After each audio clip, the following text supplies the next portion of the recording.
Предлагаем вашему вниманию свежий видеодайджест от Академии наук Якутии. 2 ноября этого года прошло очередное заседание Президиума Академии наук Республики Саха-Якутия, на котором присутствовали 14 членов и 2 приглашенных. На Президиуме рассмотрена повестка Совета по науке, высшему образованию и научно-технологической политике при главе Якутии, который должен состояться в текущем месяце.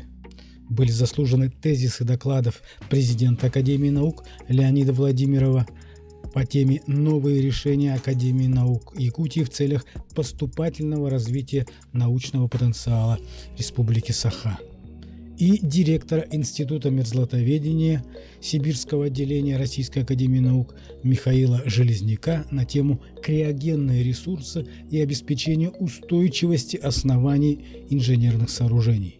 В озвученных тезисах докладов президента Академии и директора института отражены основные задачи, стоящие перед Академией и якутской наукой на ближайшее время, с которыми важно ознакомить учредителя Академии наук, главу Республики Саха-Якутия Айсена Сергеевича Николаева. Структура и содержание докладов будут корректироваться с учетом результатов дискуссии, прозвучавшей после докладов членов-корреспондентов РАН. Президиум также утвердил новый состав Объединенных ученых советов Академии наук Якутии. Первый вопрос у нас посвящен этому, я буду докладывать. Так, и тоже в Совете науки у нас по повестке мы хотим название сделать «Новые решения Академии наук в целях поступательного развития научного потенциала». Во-первых, 22-31 годы объявлен президентом страны десятилетием науки и технологий, включающий единый комплекс инициатив, проектов и мероприятий. Все они направлены на усиление роли науки и технологий в решении важнейших задач развития общества и страны. В этой связи нами разработан проект программы «Стратегическое развитие Академии наук» на 23-27 годы с учетом целевых ориентиров развития системы науки и экономики региона и страны. Направлена на реализацию стратегии научно-технологического развития Российской Федерации, исполнение указа президента страны. Ранее Президиумом Академии наук утвержден проект концепции стратегического развития Академии наук Республики на период до 2030 года. Будет инициирован по мировому опыту проект создания Центра исследовательского превосходства в криптозоне для реализации перспективных исследований в передовых областях науки и технологий, развития уникальных интеллектуальных ресурсов. Также организация республики готова выполнить стратегически важные задачи для достижения технологического суверенитета страны и поступательного развития нашей республики.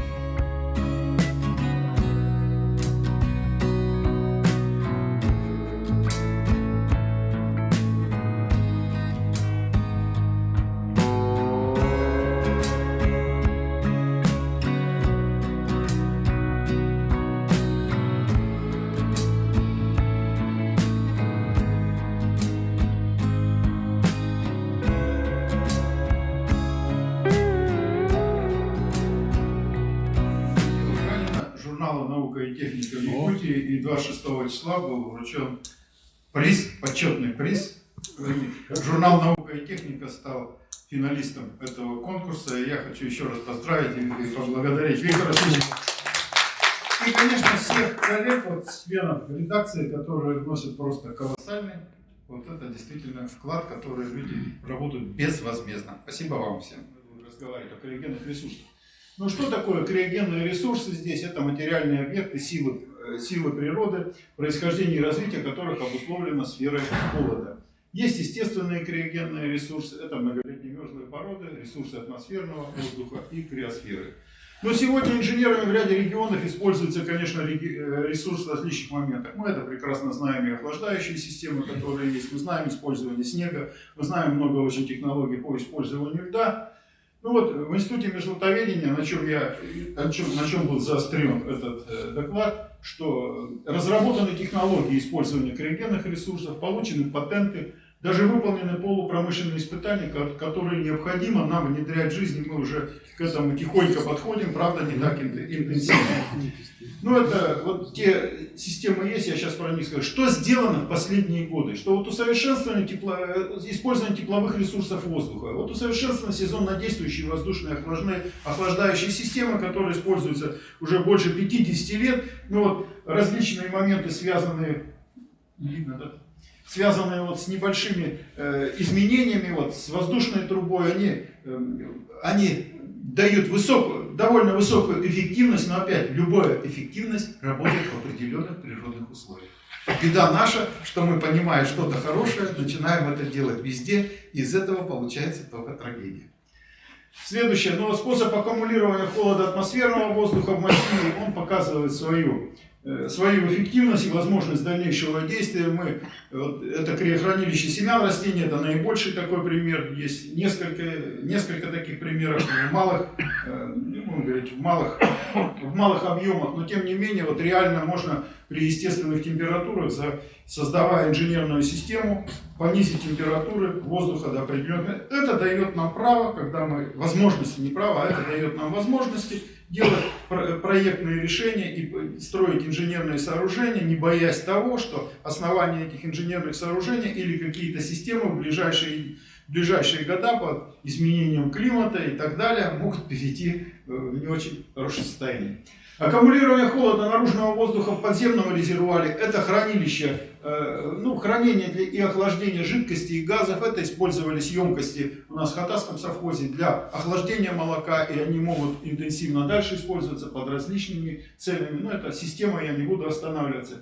Это мы говорим про свайных фундаментов. Вот сваи, металлические сваи, этот момент вот сейчас есть, что можно использовать трубы, металлические трубы, заполняя их в определенной степени водой. И это уменьшит силы, сократит силы выпучивания. То есть у нас с вами инженерное сооружение может быть с такой конструкцией нормально, эффективно использоваться. Это использование воды в качестве аккумуляторного типа. Это вот использование больших объемов воды, потому что мы все знаем с физики, со школы о том, что вода замерзает, выделяет тепло. На самом деле вот это тепло можно ловить, только его нужно рассчитать. Вот тот эксперимент, который есть, да, там довольно большой объем воды в емкости, но это никакое не топливо. И вот у нас этот построен эксперимент, который идет уже 3-й год. И вот гараж, который никак не отапливается. Самая низкая температура в течение зимы минус 7 градусов. То есть это вот та система, которую можно интенсивно влиять. Это управление температурным режимом крытого катка. Мы говорили уже о социальных объектах. И вот на наших озерах, на малых озерах, неглубоких озерах можно использовать вот управление температурным режимом крытого катка в зимнее время, используя только условия закрытия. Это будут нормальные, комфортные условия. Я думаю, что мы с вами будем кататься в течение всей зимы на этих катках. Я не буду останавливаться на биоте. Тут есть и отрицательные моменты, связанные с тем, что скрываются определенные могильники с биота, но есть и положительные моменты, когда из микробиота делают штаммы, делают довольно приличные лекарства, которые выпускаются, запатентованные и используются в нашей жизни. Вот говоря об инженерных сооружениях и вообще о межзлоте, я хочу напомнить о том, что у нас создается система мониторинга, я про это говорил, я хочу очень сказать на главе еще раз, что создается система наблюдений Российской Федерации, на нее выделены колоссальные деньги. На самом деле, вот для нашей с вами республики толку от этого никакого не будет. Почему? Я вам объясню очень просто. Что делается, у нас в республике будет 28 или 30 метеорологических станций, на которых будут пробурены участки, скважины, в которых будет измеряться только температура. Вот мы сейчас воюем с АНИИ, что это совершенно не так. Вот я вам показываю картинку. Вот видите, сколько разных по цвету, не видно, да? Ну ладно, разных по цвету контуров. У каждого контура вот совершенно различные и температуры, и различная динамика. Вот в Центральной Якутии мы привели только вот эта территория вокруг одной метеорологической станции. вокруг метеорологической станции. Вы видите тренды изменения температуры?